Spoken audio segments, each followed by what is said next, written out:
केंद्रीय जांच ब्यूरो को जिन परिस्थितियों में सब इंस्पेक्टर रैंक के अपने अफसर अभिषेक तिवारी को गिरफ्तार करना पड़ा, उससे कुल मिलाकर इस जांच एजेंसी की ही किरकिरी हुई।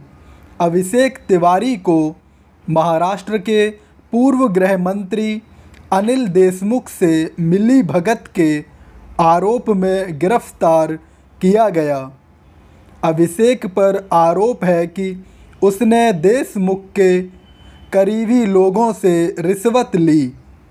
वह देशमुख के वकील के संपर्क में था।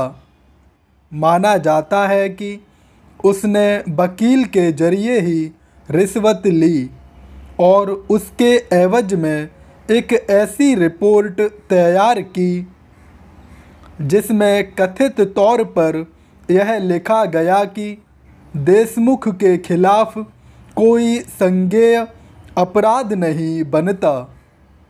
इतना ही नहीं, उनके खिलाफ जारी जांच को बंद करने की भी सिफारिश की गई।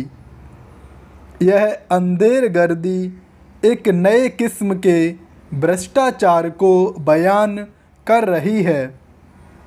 यदि सीबीआई के अफसर ही भ्रष्टाचार के गंभीर आरोपों से घिरे नेताओं से मिल जाएंगे, तो फिर इस जांच एजेंसी की साख का क्या होगा?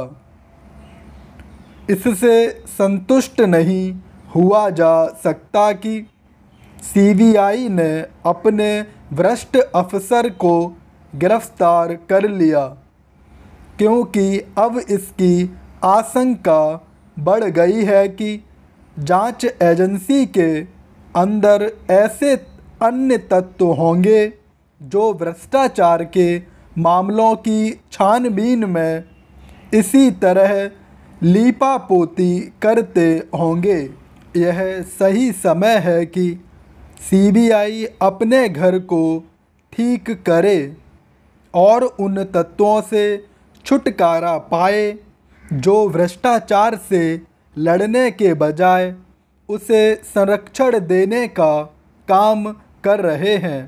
सीबीआई अफसर के अनिल देशमुख से मिल जाने के मामले से यह भी पता चलता है कि भ्रष्टाचार के गंभीर आरोपों का सामना कर रहे समर्थ लोगों को न्याय के कठघरे में खड़ा करना कितना कठिन काम है।